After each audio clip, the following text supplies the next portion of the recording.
Good morning, everyone. Good morning.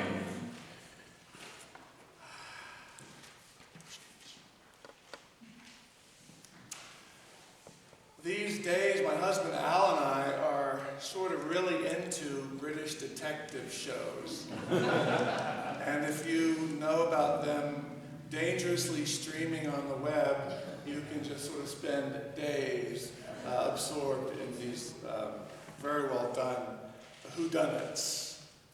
Now, I've noticed in at least two of these shows, the lead detective, along with the young sidekick, they're sifting through the clues that they've all gathered during the day, from all these different people.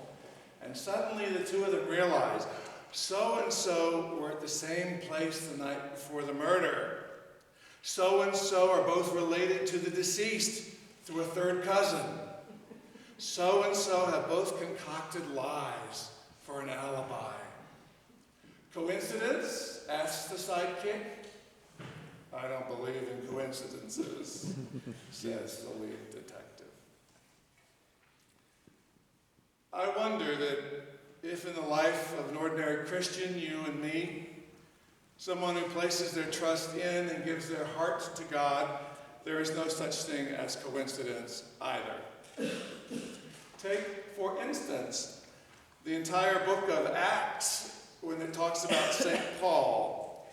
Paul in a dream today, we heard, hears and sees a Macedonian man, distinctive dress and very out there accent, who says, come and spread the gospel to Macedonia. So the very next day, Paul and Silas and Timothy set out on a journey to the lead city of Macedonia, Philippi. After some days in the city, the traveling party decides to go to a place of worship on the Sabbath. It's interesting. So they go outside the gates by the river, and there they find a group of Jewish and Gentile women about their prayers. Then, by coincidence, they meet Lydia, a businesswoman, a purveyor of luxury goods, purple cloth worn by the wealthy and the noble. She's a long way from home in Thyatira, which is in western Turkey. Thyatira known for its purple cloth production.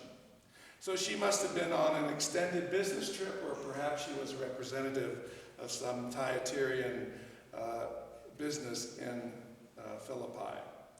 But so she just happens to be there on that day, and happens to hear St. Paul's preaching of the gospel, and happens to have her heart strangely warmed by it. And then just as so goes the head, so goes the body, she has her whole household baptized too. Servants, children, workers. And then following the dictates of local customs, she invites Paul and his entourage into her home, away from home. And then she just happens to pass into Christian history as one of the well-to-do women in the New Testament that support Paul and the early Christian mission. After all, where did Paul and Silas and Timothy get 3 tickets to 2 ships to go from western Turkey to Greece? Benefactors and benefactresses. That's how. So, I don't believe in coincidence in the life of the church, in the life of faith either. In his introduction of himself to the church in Rome, Paul writes this. Now, you remember, he wanted to go to Spain because he believed, he preached it, when the whole world has heard the gospel, then Christ will come. And the far edge of the known world was, Spain, over there. So he wanted to go to Spain so that it would trigger the second coming. So he's asking the Romans for their hospitality. He's proving to them he's kosher, and he says this: we know that all things work together for good for those who love God and who are called according to his purpose. We know that all things work together for good for those that love God and are called according to his purpose. So his dream wasn't some accident or some underdone potato that was in his stomach. The decision to go to Philippi and to go to that Sabbath worship spot, not a coincidence. Lydia just happened to be there. No coincidence, no accident either. So this has gotten me to think about times in my own life of seemingly accidental encounters that have changed my life in one way or another. Quietly weeping, well, not so quietly, a year after my mother's death, weeping in the chapel at evening prayer, and the person next to me, who I didn't know, just reached out his hand and touched mine, like, it's okay, it's okay. Or my fellow, a chance encounter in the parking lot, that's a great place where the gospel happens. Two church shopping Episcopalians wanting to come into the church.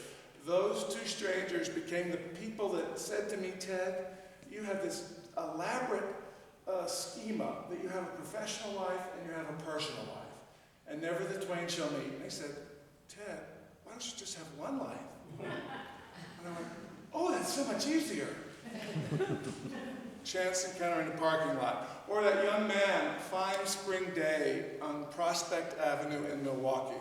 Here I am walking down in my brand new clericals, and he says to me, pardon me, but do you know Jesus? Marvelous. Marvelous. And the couple in Chicago who, through their quiet, powerful ministry, healed my wounds about healing ministry and got me back on the path of laying hands on whomever at any time. Or is this all accidental? Is this just coincidence, meeting these people? I don't think so. In the book of Acts, the early church, the Holy Spirit is the map maker, and the bus driver, all rolled into one. Living in the Spirit apparently means, from that book of Acts, flexibility, availability, discernment, and some gumption. We know that all things work together for good for those who love God and who are called according to his purpose. I bet you have stories too.